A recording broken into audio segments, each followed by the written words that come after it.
کریم اما بعد فاعوذ باللہ من الشیطان الرجیم بسم اللہ الرحمن الرحیم قال اللہ تبارک و تعالی فی الکلام المجید والفرقان الحمید ان اللہ وملائکتہ یصلون علی النبی یا ایھا الذین آمنوا صلوا علیہ وسلموا تسلیما اللہم صلی علی سیدنا و مولانا محمد وعلی وصحاب سیدنا و مولانا محمد وازواج سیدنا و مولانا محمد وبارک وسلم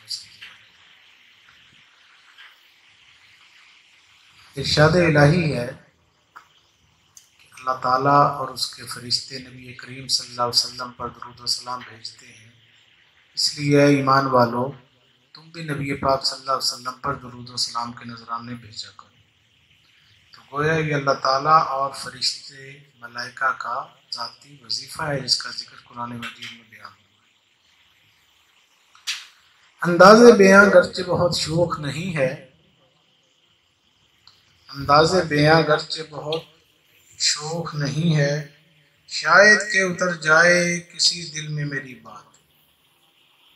کسی ایک کو بھی بات سمجھ آ گئی، بات کرنے کا مقصد پورا ہو جائے گا۔ اللہ کرے سب کو ہی سمجھ آ جائے۔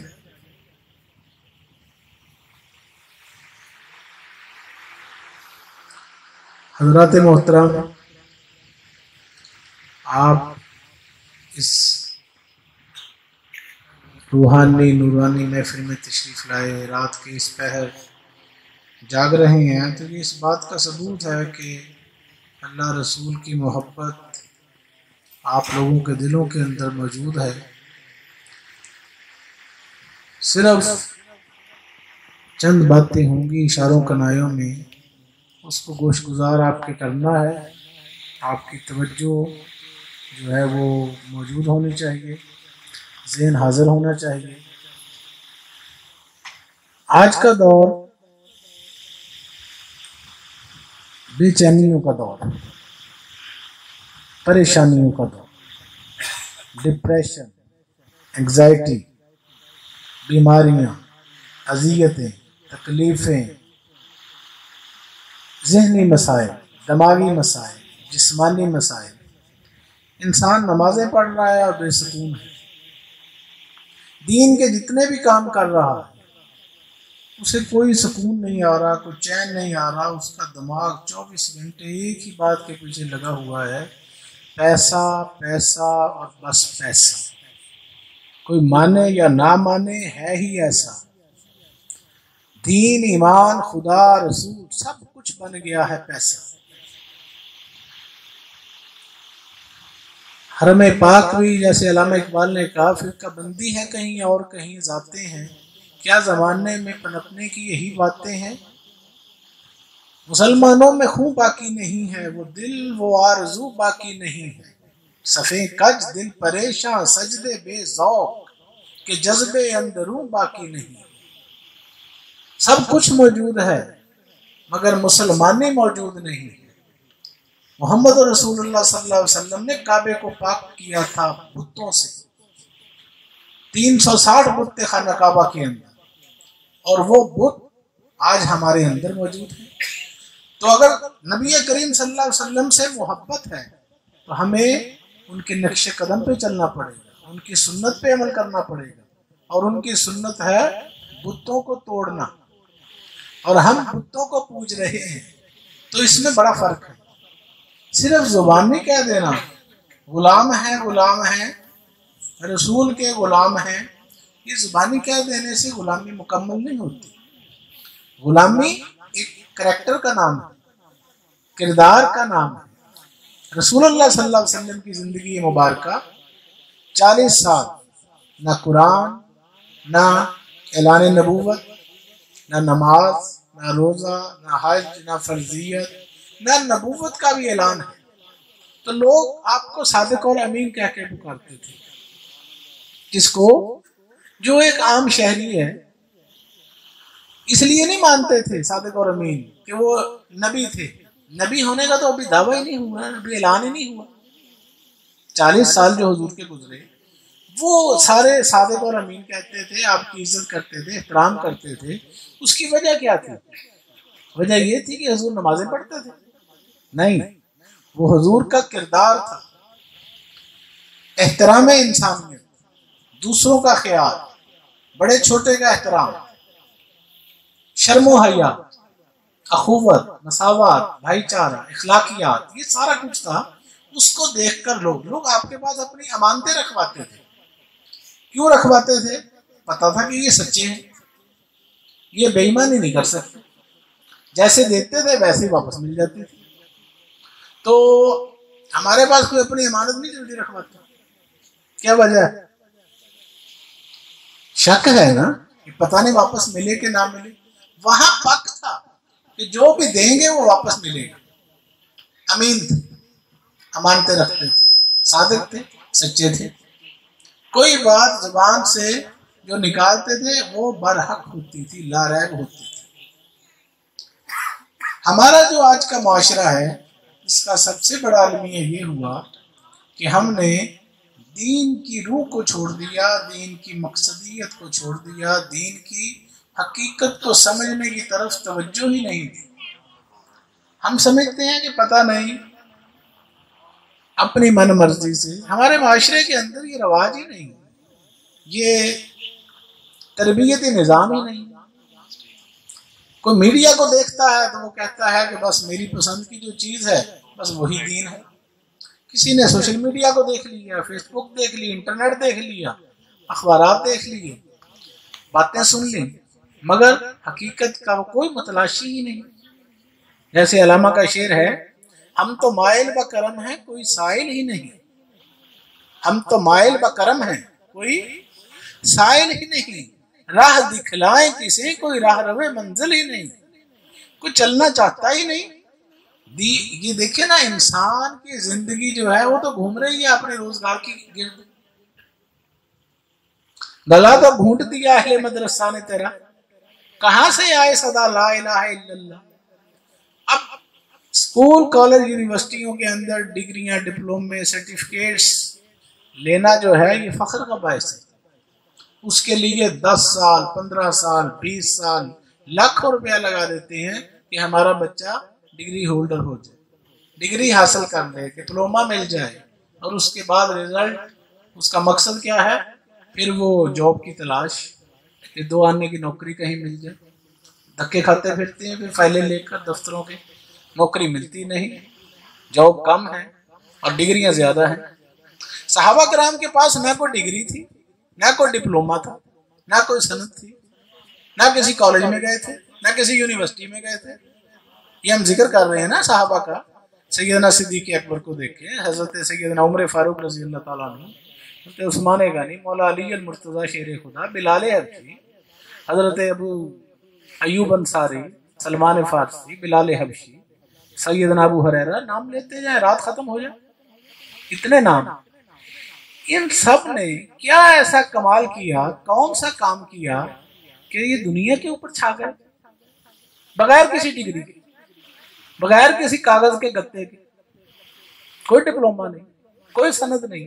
آج کی زندگی کا سارا معیار ہی کاغذ کے گرد گھوم رہا ہے۔ سند ہے تو کاغذ، پیسہ ہے تو کاغذ، ڈگری ہے تو کاغذ، دفتروں میں چلے جائے تو ہر چیز کاغذ ہی کاغذ ہے۔ وہاں پر کاغذ کوئی نظر نہیں آ رہا، ایسا ہے یا نہیں؟ یہ جو قرآن مجید ہمارے پاس کاغذوں کا ہے، یہ بھی نہیں تھا اس زمانے میں۔ یہ کاغذ تو اب ایجاد ہوا ہے، نہ چھاپا خانہ تھا، نہ پرنٹنگ پریس تھی، نہ انک تھی، نہ سیاہی تھی، نہ بائنڈنگ تھی، تو وہ قرآن پھر کون سا تھا؟ ذالک الکتاب لا ریب فیہ، وہ عامل قرآن تھے۔ اچھا، پھر سب سے بڑی بات یہ کہ ان کے پاس ڈگریاں، ڈپلومے، علم، ہر چیز کا مرکز پیر و مرشد کی ذات تھی۔ نبی کریم صلی اللہ علیہ وسلم کی صحبت، وہی ان کا کالج تھا، وہی ان کی یونیورسٹی تھی، وہی ان کا اسکول تھا، وہی ان کا مدرسہ تھا۔ حضور فرماتے رہتے تھے، وہ سنتے رہتے تھے، اور ساری دنیا کے اوپر حکمران بن گئے۔ ایسا ہی ہوا نا۔ اور نبی پاک صلی اللہ علیہ وسلم امی لقبی ہیں، امی لقب ہے آپ کا۔ امی کسے کہتے ہیں؟ جو کسی اسکول میں نہ گیا ہو، کسی کالج میں نہ گیا ہو، کسی مدرسے میں نہ گیا ہو، جس کا کوئی ظاہری استاد نہ ہو جو بغیر استاد کے پڑھا پڑھایا ہو، جو بغیر کسی استاد کے پڑھا پڑھایا ہو، جس کو ڈائریکٹ اللہ اپنی طرف سے علم عطا فرماتا ہے، من لدن کا اللہ اپنے پاس سے علم لدن میں عطا فرماتا ہے۔ غار حرا میں تشریف لے جاتے تھے نبی پاک صلی اللہ علیہ وسلم، تو وہاں پر کوئی مدرسہ تو نہیں کھلا ہوا تھا، ٹھیک، کوئی اسکول تو نہیں تھا۔ وہ مکہ کو چھوڑ کر، کعبے کو چھوڑ کر، حرم کو چھوڑ کر غار حرا میں کیا کرنے جاتے تھے؟ شہر سے باہر، سب سے مقدس جگہ خانہ کعبہ ہے نا، حرم شریف ہے نا، وہاں بھی نہیں بیٹھتے تھے، اس سے بھی دور مکے سے بھی باہر نکل جاتے تھے، اور غار حرا کے اوپر جا کر جبل نور کے اوپر آپ وہاں محو ریاضت، محو عبادت، اللہ کی یاد میں بیٹھ جاتے تھے، اور پھر وہاں سے علم لے کر آتے تھے۔ کیا لے کر آتے تھے؟ علم لے کر آتے تھے۔ تو اسی کا نتیجہ یہ جو قرآن پاک ہے، اللہ نے ڈائریکٹ علم عطا فرمایا۔ آج کا ہمارا دور جو ہے، اس کا المیہ یہ ہے کہ علم زیادہ ہو گیا، علم ہی علم ہو گیا، عمل ختم ہو گیا، اور ڈیمانڈ کرتا ہے اسلام عمل کی۔ اسلام کیا مانگتا ہے؟ عمل، کیونکہ عمل سے زندگی بنتی ہے، جنت بھی جہنم بھی۔ یہ خاکی اپنی فطرت میں نہ نوری ہے نہ ناری ہے، عمل جو ہے وہ شرط ہے۔ جنت چاہیے تو عمل، جہنم چاہیے تو عمل۔ عمل کے بغیر نہ دوزخ ملے گی نہ جنت ملے گی، دونوں کے لیے عمل کرنا شرط ہے۔ جنت چاہیے، جنت والے عمل کر لو، جہنم چاہیے، جہنم والے عمل کر لو، عمل دونوں کے لیے شرط ہے۔ تو ہماری زندگیوں کا جو اس وقت کا موضوع ہے وہ کیا ہے؟ ہم ذہنی خلفشاری کا شکار ہیں، ذہنی خلفشار، بحثیں، تکراریں، حجتیں، ایک دوسرے کو طنز ٹیچر کرنا، مذاق کرنا، یہ بن گئی ہے علمیت۔ اس کو کیا کہتے ہیں؟ علمیت، جو سراسر ہے جہالت۔ جہالت کا نام علم رکھ دیا گیا۔ تہذیب ختم، اخلاق ختم، احترام ختم، نہ بڑوں کا نہ چھوٹوں کا، نہ اکابر اسلام کا، نہ صحابہ کا، نہ اولیاء کا، نہ نبیوں کا۔ جب خدا کا ہی احترام نہیں، خدا کہتا ہے حی علی الصلاۃ، آؤ نماز کی طرف، حی علی الفلاح، آؤ بھلائی کی طرف۔ مسلمانوں کے کانوں میں آوازیں جاتی ہیں، اثر ہی نہیں۔ علماء کرام بتاتے ہیں کہ مسجدوں کے اندر نمازی نہیں آتے، اذانیں دے دے کے ہم تھک جاتے ہیں، ٹھیک ہے۔ تو جہاں اللہ کا احترام نہ رہ جائے، نبی کا نہیں رہ جائے، وہاں انسان کا کیا احترام کرے گا؟ ایسا ہے یا نہیں ہے؟ زبان نہیں، کلام نہیں، عشق کے دعوے، یہ کوئی رنگ نہیں لا سکتے۔ تو آپ دیکھ لیں اس کا رزلٹ کیا ہے۔ ہم کوئی ہماری عزت نہیں، کوئی وقار نہیں ہے۔ دنیا کے اندر ایک زمانہ تھا جب مسلمان کی عزت ہوا کرتی تھی، مسلمانوں کی عزت ہوا کرتی تھی، تیری نگاہ سے دل سینوں میں کانپتے تھے۔ ایک زمانہ تھا، تیری نگاہ سے دل سینوں میں کانپتے تھے، کھویا گیا ہے تیرا جذبے کلندرانہ، وہ کلندرانہ جذبہ تو نے کھو دیا۔ صرف نام کے مسلمان رہ گئے، مسلمانی کی روح نکل گئی۔ اس کی وجہ کیا ہوئی؟ ہم ظاہر میں الجھ گئے، ظاہر میں اتنا ہم الجھ گئے کہ ہمیں پتہ ہی نہیں باطن ہوتا کیا ہے۔ باطن سے صحابہ کرام جو تھے وہ کوئی لینڈ لارڈ نہیں تھے، کوئی بڑے بڑے بینک بیلنس ان کے پاس نہیں تھے، کوئی گاڑیاں نہیں تھی، کوٹھیاں نہیں تھی، کچھ بھی نہیں تھا، پھٹے پرانے کپڑے تھے، بھیڑ بکریاں چرانے والے تھے۔ رسول اللہ صلی اللہ علیہ وسلم کے پاس آگے بیٹھ جاتے تھے، آپ کی باتیں سنتے رہتے تھے، اور آپ جو ہے وہ پوری وہی وقت پہ جب آیا تو انہی میں سے حضور کسی کو فرما رہے ہیں کہ تم ڈپٹی کمشنر ہو، تم فائنانس منسٹر ہو، تم چیف آف آرمی اسٹاف ہو، تم چیف جسٹس ہو، تم فلاں ملک کے گورنر ہو۔ وہی سادے لوگ، ان کی تربیت اس انداز سے فرمائی کہ حضور کو پتا تھا کہ میں ان کو جہاں بھی بھیجوں گا، جس پوسٹ پر بھی، جس عہدے پر بھی بٹھاؤں گا، یہ پرفیکٹ کام کریں گے۔ کیوں کہ ان کے دلوں میں نہ کوئی لالچ، نہ کوئی حرص ہے، نہ کوئی ہوس ہے، نہ کوئی پیسوں کی طمع ہے۔ وجہ کیا ہے کہ وہ مرشد کی ذات میں فنا ہو چکے تھے، فنا فی الرسول ہو چکے تھے، فنا فی اللہ ہو چکے تھے، اور پھر دوسری قومیں جو تھی وہ مسلمانوں سے ڈرتی تھی کہ یار یہ ہیں کیا، ان کو نہ تو ہم کو لالچ دے سکتے ہیں نہ کوئی طمع ہے۔ نبی پاک صلی اللہ علیہ وسلم وضو فرماتے ہیں تو وضو کا پانی کا ایک قطرہ زمین پہ نہیں گرنے دیتے۔ محبت کا یہ عالم، حضور کا لعاب دہن، تھوک مبارک کھا جاتے تھے، اپنے چہروں پہ ملتے تھے۔ ان کا کاسمیٹک کا سرخی پاؤڈر کا سامان کیا تھا؟ رسول پاک صلی اللہ علیہ وسلم کا لعاب دہن۔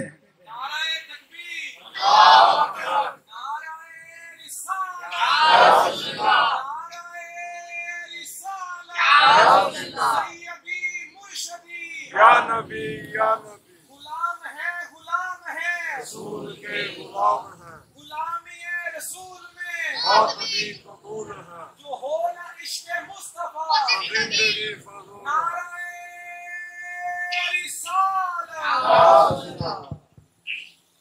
اے خاصائے خاصان رسول، وقت دعا ہے، امت پہ تیری آ کے عجب وقت پڑا ہے۔ جو دین بڑی شان سے نکلا تھا وطن سے، جو دین بڑی شان سے نکلا تھا وطن سے، پردیس میں وہ آج غریب الغربا ہے۔ اے خاصائے خاصان رسول، وقت دعا ہے۔ جس دین نے غیروں کے دل آ کے ملائے، جس دین نے غیروں کے دل آ کے ملائے، اس دین میں خود بھائی سے بھائی جدا ہے۔ اے خاصائے خاصان رسول، وقت دعا ہے۔